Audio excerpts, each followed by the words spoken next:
देखो, जैसे हमें चलने के लिए दो टांगों की जरूरत होती है, वैसे हमारी गेम प्ले की भी दो टांगे होती हैं, एक्यूरेसी और मूवमेंट। एक्यूरेसी हमें मैच जिता के देती है और मूवमेंट सबके दिल जीत लेती है। एक्यूरेसी अगर ज्यादा होगी, मतलब अगर तुम्हें ज्यादा हेडशॉट मारने आते हैं तो तुम मार दोगे बंदों को, लेकिन अगर सामने वाले बंदे की मूवमेंट तुमसे ज्यादा है तो भाई वो तुम्हें अपने आप में फंसा लेगा गारंटेड। इसीलिए एक्यूरेसी प्लस मूवमेंट, इन दोनों का परफेक्ट कॉम्बो होना भाई बहुत जरूरी है। तुम ब्राजीलियन प्लेयर्स में ना एक चीज नोटिस करना कि कोई भी ऐसा नहीं होगा कि जिसको हेड तो मारने आते हैं पर मूवमेंट करनी नहीं आती, या फिर मूवमेंट तो कर लेता है पर हेड नहीं लग रहे। लेकिन हमारे आस पास आस पड़ोस में ऐसे दोस्त काफी मिल जाएंगे जिनका भाई मूवमेंट तो अच्छी खासी होगी लेकिन एक्यूरेसी ऐसी होगी कि एड़ी से कच्चे तक का जोर लगा ले पर हेड ही नहीं लगेगा। अबे सालो शर्म कर लो शर्म। पर तुम बिल्कुल भी टेंशन मत लो, क्योंकि आज मैं तुम्हारे साथ वो टिप शेयर करने वाला हूँ जो कि भाई ब्राजीलियन प्लेयर्स डायरेक्ट यूज करते हैं, और वो भी बताऊंगा कि वो एक ऐसी क्या चीज यूज करते हैं अपने गेम प्ले में जिसका उनका गेम प्ले जो है इस लेवल तक पहुंच पाता है। तो भाई ये video one of the best video होने वाली है एक्यूरेसी प्लस मूवमेंट पे, इसीलिए भाई बिल्कुल भी स्किप करके मत देखना, या फिर सोचो कि भाई जल्दी जल्दी देख लूं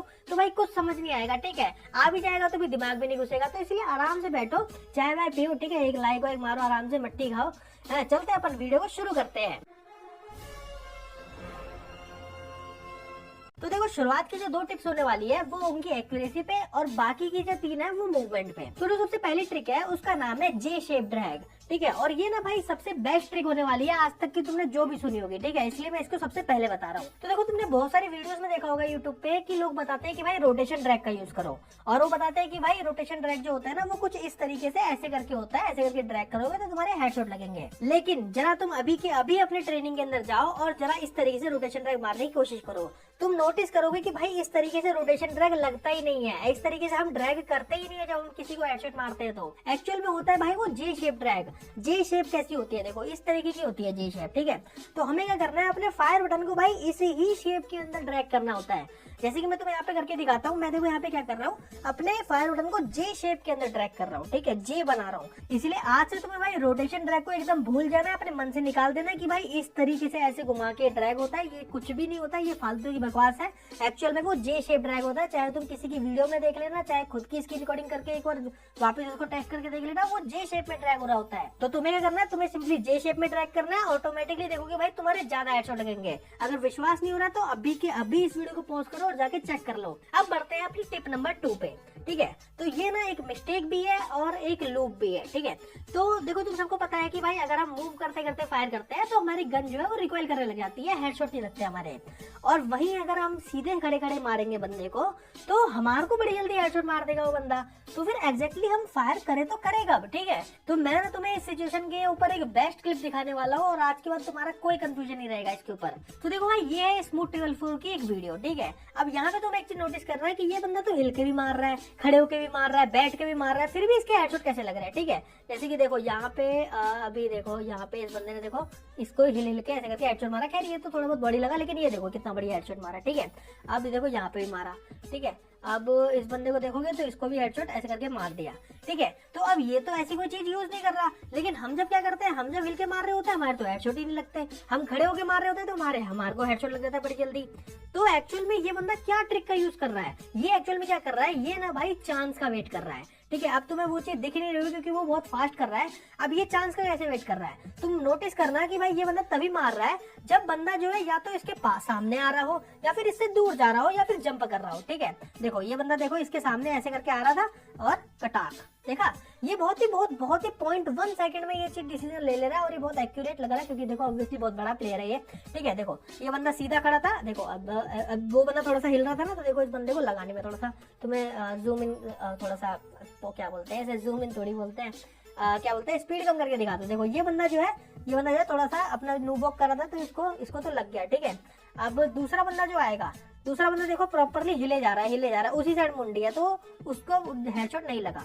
ठीक है, तो एक्चुअल में बात पता है क्या है कि ये बंदा भाई मौके का वेट कर रहा है और सही मौके पे ये चौका मार दे रहा है और छक्का मार दे रहा है। ठीक है, तो वही तुम्हें लग रहा है कि भाई ये बंदा कैसे मार दे रहा है, लेकिन देखो यहाँ पे भी अभी देखना, यहाँ पे बेस्ट एग्जांपल है इस चीज का, यहाँ पे ना ये बंदा जंप करेगा और ये देखो कटाक।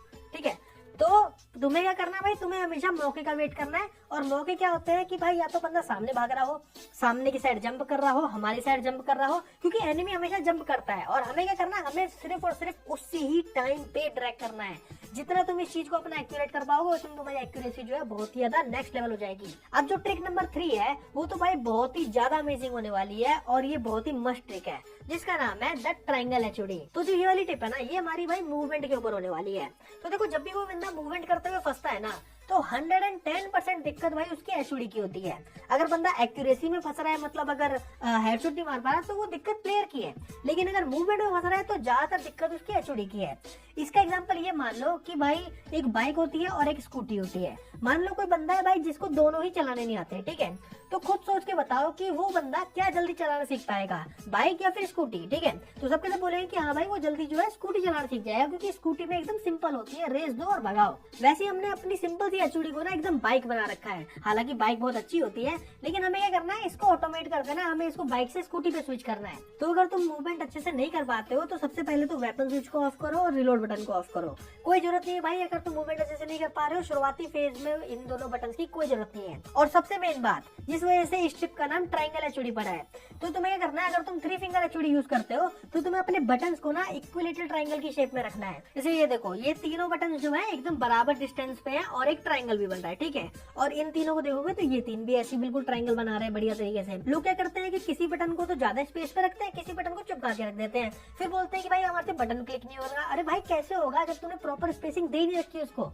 तो भाई ये चीज करो, बटन के अंदर फंसना तुम्हारा बंद हो जाएगा। अब देखो जो हमारी ट्रिक नंबर 4 है, मुझे पता है कि भाई इस ट्रिक का सबसे ज्यादा वेट होता है, ठीक है, जिसका नाम है द सेंसिटिविटी प्रॉब्लम। तो हमारी ये वाली जो ट्रिक है ना, ये भाई होने वाली है मूवमेंट और एक्यूरेसी दोनों को बढ़ाने के लिए होने वाली है, क्योंकि सेंसिटिविटी जो है दोनों को ऊपर इम्पैक्ट डालती है। सूत्रों के मुताबिक से खबर आ रही है कि धीरे धीरे फ्री फायर खेलने वाले प्लेयर्स अपने घरों से गायब होते जा रहे हैं। बताया जा रहा है कि वो सब किसी सेंसिटिविटी नाम की मक्खी की तलाश में निकले थे और कभी भी घर वापस नहीं लौटे। दिन रात वो उस मक्खी को यूट्यूब, टेलीग्राम, क्रोम, गूगल हर जगह ढूंढते रहे, पर वो मक्खी अभी तक इनके हाथ नहीं लगी है। कुछ लोगों का ये भी कहना है कि ऐसी कोई मक्खी एग्जिस्ट ही नहीं करती, लेकिन कुछ लोग आज भी उस मक्खी की तलाश में यूट्यूब के जंगलों में खोए हुए हैं। धन्यवाद। मैं वाइट प्रो गेमिंग गुड़गांव से गौरव शर्मा, कैमरामैन अज्जू भाई के साथ।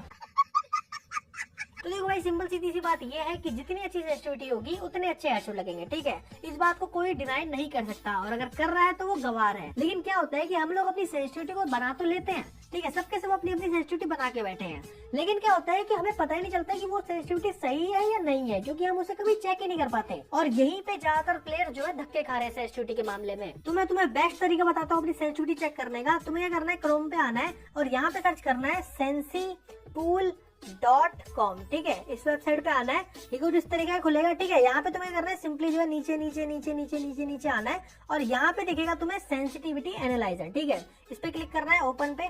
अब तुम्हें क्या करना है, इस माउस डीपीआई जितनी भी तुम्हारी डीपीआई है, जैसे मान लो तुम्हारी 500 डीपीआई है, जैसे मान लो मेरी डीपीआई है 600, ठीक है। अब क्या करना है, तुम्हें यहाँ पे ना अपनी इन गेम सेंसिटिविटी डालनी है, लेकिन कुछ अलग तरीके से डालनी है। अब हमारी सेंसिटिविटी होती है 100 से, मतलब हमारी 200 तक होती है। तो अगर तुमने 200 रख रखी है तो तुम्हें इधर 2 लिखना है। अगर तुम्हें 120 रख रखी है तो तुम्हें इधर 1.2 लिखना है। अगर तुमने 100 रख रखी है तो तुम्हें 1 लिखना है। मतलब समझ रहे हो ना, जितनी भी सेंसिटिविटी है उसको 100 से डिवाइड करके लिखना है। तो मैं अपनी सेंसिटिविटी रखता हूँ 140, तो मैं यहाँ पे लिखूंगा 1.4, ठीक है, इस तरीके से लिखूंगा। और नीचे मेरा दिखा देगा भाई कि ये हाई सेंसिटिविटी है, ठीक है। अगर तुम्हारा, अब देखो जैसे मान लो अब इसको मैं 0.9 मतलब 90 रखूंगा अगर मैं अपनी जनरल सेंसिटिविटी को, तो यहाँ पे मैं 0.9 डालता हूँ। तो देखो यहाँ पे क्या बता दिया, मीडियम सेंसिटिविटी। तो जब तक तुम्हारी मीडियम सेंसिटिविटी नहीं बन जाती तब तक तुम्हें उस सेंसिटिविटी को कम कर लेना है और यहाँ पे आगे चेक कर लेना है, ठीक है। अगर यहाँ पे हाई सेंसिटिविटी बता रहा है तो भाई इसको कम करो। अगर देखो मैं यहाँ पे जैसे मान लो कोई बंदा जो है 50 सेंसिटिविटी रखता है, 0.5, ठीक है, 0.5 रखता हूँ, तो यहाँ पे सिंपल बता देगा कि भाई ये लो सेंसिटिविटी है, थोड़ा सा तुम्हें बढ़ाना पड़ेगा। तो ठीक है, तो यहीं पे जो है सिंपल 0.9 जो है मेरी बेस्ट सेंसिटिविटी बनेगी, ठीक है। और मैं एक्चुअल में खेलता भी 0.9 से मतलब 90 से 110 के बीच में खेलता हूँ। तो अभी जब तुम गेम में घुसो तो उससे पहले क्या करना है, अपनी सेंसिटिविटी को जाके इससे चेक कर लेना। अब देखो जो टिप नंबर 5 है, ये बहुत ही ज्यादा धांसू टिप होने वाली है उन बंदों के लिए जिनको अपनी मूवमेंट सही करनी है और बिल्कुल ही बेकार है, लेकिन उनको समझ ही नहीं आ रहा कि भाई क्या स्टेप फॉलो करूँ, ठीक है, मतलब करूँ क्या, कहाँ से शुरू करूँ, मैं अपनी मूवमेंट को सही करना, उनको पता ही नहीं है। तो तुम्हें करना है, तुम्हें सिंपली सिटअप ग्लू वॉल मारना सीखना है। सिटअप ग्लू वॉल भाई बैकबोन होती है मूवमेंट की, और अगर तुम्हें ये बात नहीं पता तो इट मींस तुम अभी बिगिनर हो फ्री फायर के, क्योंकि सिटअप ग्लू वॉल भाई सब कुछ कवर कर लेती है, जैसे कि finger speed, fast reaction, button coordination. तो इसलिए अगर तुम्हें सिटअप ग्लू वॉल मारनी आती है तो ऑटोमेटिकली तुम्हारी फिंगर भी फास्ट चलेंगी, बटन्स पे भी अच्छा काफी टैप कर दोगे तुम, ठीक है, और काफी जो है तुम्हारा कोऑर्डिनेशन होगा बटन्स का, वो भी अच्छा रहेगा। बाकी अगर ये वीडियो पसंद आई हो तो जाते जाते इस वीडियो को एक लाइक करते जाना, उतने में भाई मैं बहुत ज्यादा खुश हो जाऊंगा और कोशिश करूंगा कि अगली वीडियो इससे भी अच्छी बना के